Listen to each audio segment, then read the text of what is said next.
How do I increase my VA disability rating from 90% to 100%? First of all, you need to find out what 90% you are. The VA uses whole numbers, so you're either in the high 80s rounded up to 90%, or you're in the low 90s rounded down to 90%. So you need to find out what your actual number is so you know how many points you need to go, because 95% is the magic number that gets rounded up to 100%. Let's go ahead and look at the 2022 VA disability pay chart so we can see the differences between 90% and 100% pay rates. And this is the hurdle. This is the hardest 10% to get, in my opinion. There's a huge difference in pay between a 90% VA disability rating and a 100% VA disability rating. I'll leave a link to this page in the description, and we're going to be looking at the 2022 VA disability pay chart that's published on the VA website. So the first place we're going to look is right here, dependent spouse or parent, but no children. So this is without the kids. Be sure to check out my bootcamp at combatcraig.com. And if you need medical evidence, send an email right here that says, I need help with my VA claim. I need medical evidence. And those guys will get you hooked up. So veteran alone, $1,998.52 for the 90%, $3,332.06 at the 100% rate. With spouse, $2,165.52 and then $35,17.84. With spouse and one parent, $22,99.52, $36,66.94. With spouse and two parents, $24,33.52, $38,16.04. With one parent, no spouse or children, $21,32.52, $34,81.16. With two parents, $22,66.52 and $36,30.26. So you can already see there's a big difference when you're adding on dependents. Let's go ahead and see what it looks like when you add on the kids as well. The price goes up a lot more. My point in showing you this is there's a big difference between a 90% VA disability rating and a 100% VA disability rating when it comes to the actual payment part itself. And then if you have children, you click on this one, the compensation rates for 70 to 100. And this one goes ahead and shows your children dependent. So veteran with child only, $21,09.52, $34,56.30. With one child and spouse, $22,87.52, $36,53.89. With one child, spouse, one parent, $24,21.52 to $38,02.99. With one child, spouse, and two parents, $25,55.52 to $39,52.09, and so on. And then the added amounts, they're quite a bit different too. For each additional child under 18, it's a difference between $83 and $92.31. And then each additional child over 18 in a qualifying school program, it goes from $268 to $298.18. And then the aid in attendance is $153. And then that goes up to $170.38. So everything goes up when you get a 100% VA rating. Now let's go check out the Hill and Ponton VA disability calculator. Shout out to Hill and Ponton. They're the sponsor of today's video. And we'll run some scenarios. Maybe one of these rings true to you. And we're looking for ways to increase our disability rating from 90% to 100%. This is how you do it. You need to calculate it. You need to know what you're starting with, and you need to know what you need to get to 100%. And then you got to go do it. Go get the medical evidence, file the claim, win the claim, collect the cash. Be sure to check out my bootcamp at combatcraig.com. And if you need medical evidence, send an email right here that says, I need help with my VA claim. I need medical evidence. And those guys will get you hooked up. All right, let's go ahead and take a look at this list of disabilities and find out how you can turn a 90% VA disability rating into 100%. It's common to have a lot of disabilities like this, things that are 0% or not service connected, like this one here. So you may have as many of these or a few less. Doesn't really matter. What we need to do is get these disabilities over here into the calculator so we can start playing around with the numbers and see ways that we can increase the rating. So I've loaded everything up here. I'm going to be changing things around, so the bilateral factor is going to change, but I get 88% when I start. And when you load things up, you want to make sure you put the bilateral factors in first.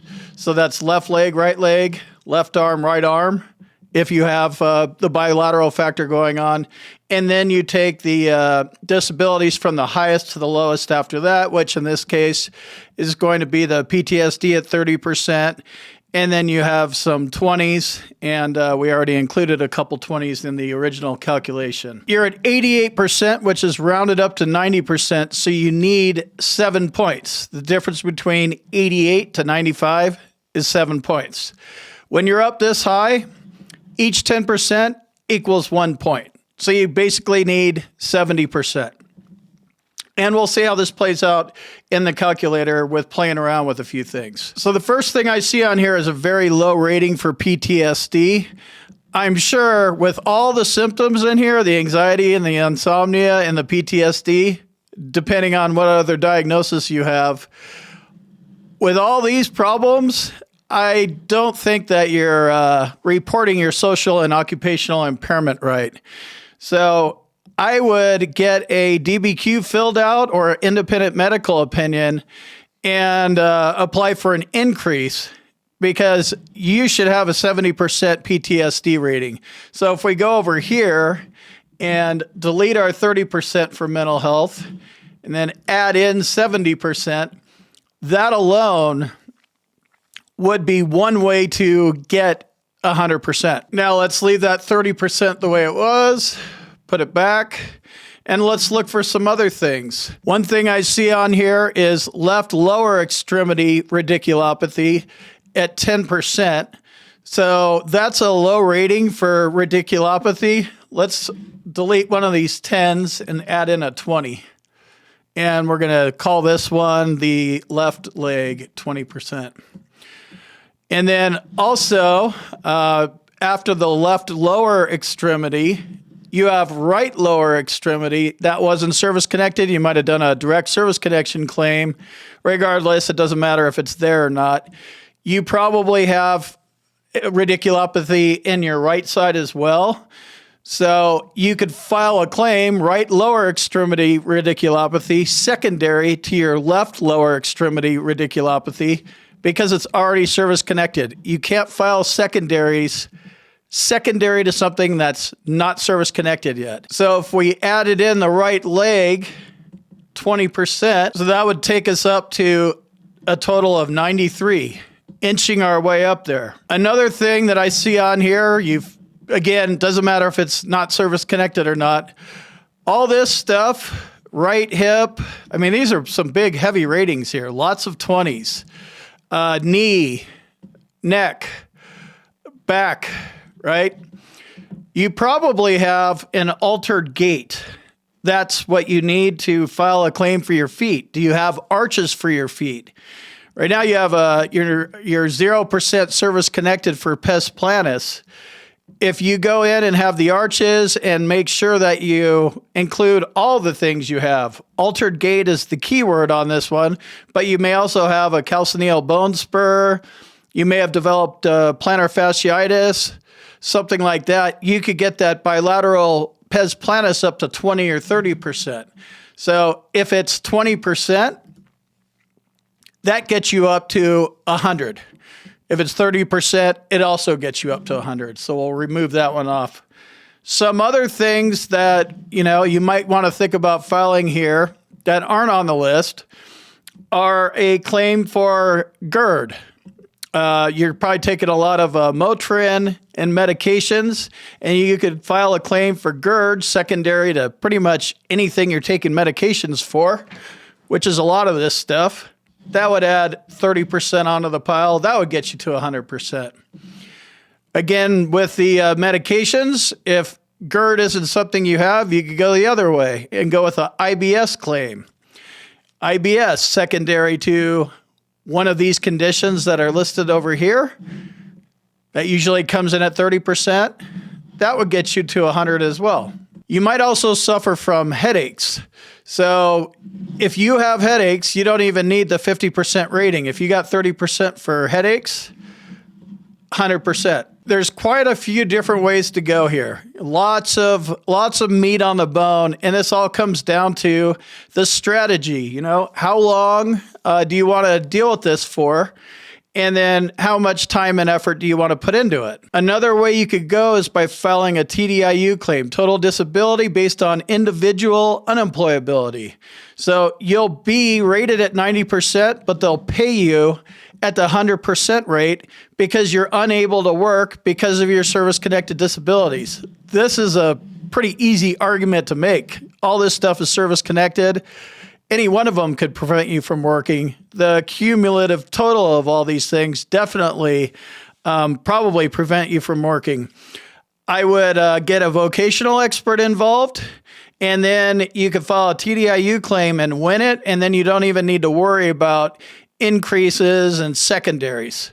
So those are the two main ways I would go. You know, increases, secondaries, and then if you're not going to work anymore and you're TDIU bound, I would just file a TDIU claim, hire a vocational expert to explain all this stuff to the VA. They will not be able to rebut it with a CNP exam because a CNP examiner is a doctor and a vocational expert is not a doctor. They do not put up vocational experts to challenge yours. So that would be the easiest way to get to 100%. I'll see you in the next video.